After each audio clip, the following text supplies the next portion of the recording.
Hi, I'm Sean from Rain Harvesting, and today we'll look at the installation of our EasyFit clip-on tank screen system. For all the features and benefits it provides, check out our overview video. But today we're going to install the system, a 400mm tank screen system on this metal tank. The components in the system we'll install is the inlet ring, the solar shield, the tank screen, is the inlet cover, and also our EasyFit grommets.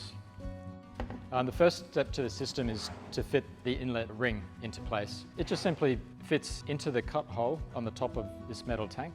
And the thing to note is these lugs, which are positioned, there's 3 sets of them around the outside of the ring. We need to get them gripping underneath the metal of the tank. So the easy way to do that is to sort of flex the ring, you kind of twist it into place and get those little lugs sitting underneath the metal edge. And then work your way around, get those other lugs sitting in under, and you just go around one set at a time, flexing the ring inwards and making sure those lugs are fully engaged under the metal of the tank. So you'll see once the ring's in place, it also nicely covers that cut metal edge. So anytime you've got your tank screen off for maintenance, it'll just help protect you from injuring yourself on that cut metal edge as well. Once that screen's in place, if you're using a solar shield, it simply just drops down onto the ring. So making sure these 3 arms locate into the position that's shown on the ring there.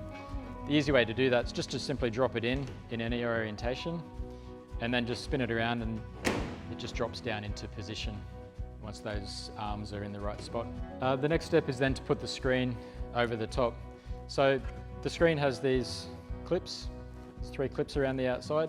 They just need to align with the clip lugs on the top of the ring. Again, you can simply drop that screen down in any orientation and then just sort of rotate it around and you'll feel that drop down into position once they're on the right spot. Once it's located properly, you just need to push down on each clip. Just push down firmly and you'll hear them snap into place. Once all 3 snaps are engaged, that tank screen is really secure. If your tank has multiple inlets, an inlet cover on one end and a screen on the other, you can simply swap them around. To do that, you just unclip the tank screen, take that out, take the solar shield out as well, and then to put the tank inlet cover in place, it's the same process as the tank screen. Just drop that on, make sure it's located in the right spot, just drops down into place, and then push down on those clips just to fully secure it. So that's all you need to know about installing the solar shield, the screen, and the inlet cover. We also have our EasyFit grommets, which are designed to work with our EasyFit cover, and the purpose is to make installation of submersible pumps as quick and easy as possible. The grommets with the cover provide a seamless and mozzie-proof pass-through for the pressure pipes and power cables needed to get into the submersible pump inside the tank. Showing you how to install these, the first step is to prepare the grommets to be fitted to the cover. It's the same grommet used for both the pressure pipe and the power cable, they're just prepared in different ways. We'll also prepare the cover, drilling a couple of holes in that, and then I'll show you how to fit them. Firstly, we'll prepare a grommet for the power cable. To do this, we need to cut just through the short side between the outer edge of the grommet and the hole that's moulded in it for the power cable to go through. The reason to do that is we need to be able to clip that grommet onto the side of the cable. The cables already have the mains plug on the end, so we can't push that through. The next one is to prepare the grommet for the pressure pipe. And to do that, we just need to create a slit along each of the radial grooves moulded into the top of the grommet. And that creates little flaps and allows the pressure pipe basically to push straight through the top of the grommet down into the tank. To prepare the cover for the grommets to fit to it, we need to cut some holes into the top. Generally 2. One will be for the pressure pipe, one will be for the power cable.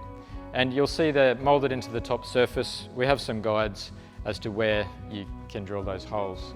We just need to use a 44mm hole saw, and typically you might drill out a pair of holes, so then the power cable and the pressure pipe both pass through adjacent to each other.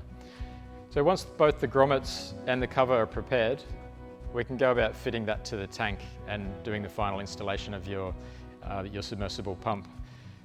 The grommet prepared for the pressure pipe can be fitted to the cover before the cover is put on the tank. So to do that, we basically just need to start the grommet, just get the groove around the outside of the grommet, just started into that hole, just on one side of the grommet. Make sure the top and the bottom flange are properly engaged. And then you just work your way around, just feeding that grommet in, and you'll feel it starting to drop, sort of fit into place. So once we have the pressure pipe grommet already fitted to the cover, we can then go about fitting the cover to the tank by clipping it onto the inlet ring. Just note though, you'll have the power cable from the submersible pump coming out of that inlet already with the mains plug attached to the end of it. While you're putting the cover onto the tank, first you just need to pass the power cable through the hole that you've got cut for the power cable, and then sort of feed that cover onto the tank and clip it onto the ring with the power cable just sort of free hanging out through that hole. Once you've got the cover on the tank with the power cable coming out through that hole, we can fit the grommet that's been prepared for the power cable into place. With that little cut that we did to the side, that allows you just to clip that grommet onto the side of the power cable, slide it down in position, and then insert that grommet into the hole in the cover the same way that we inserted the grommet for the pressure pipe. So just start it on one side, get the groove in place, and then work your way around and you'll feel that grommet pop into place. So when it comes to inserting the pressure pipe to go down to the submersible pump, we simply push that through the grommet and you'll see the flaps just fold down out of the way, allowing that pipe to go down. So that's how the grommets work for installing the power cable and the pressure pipe through the cover. From there, you just configure the cable and the pipe as needed for your installation. For more information, just visit our website. Thanks for watching.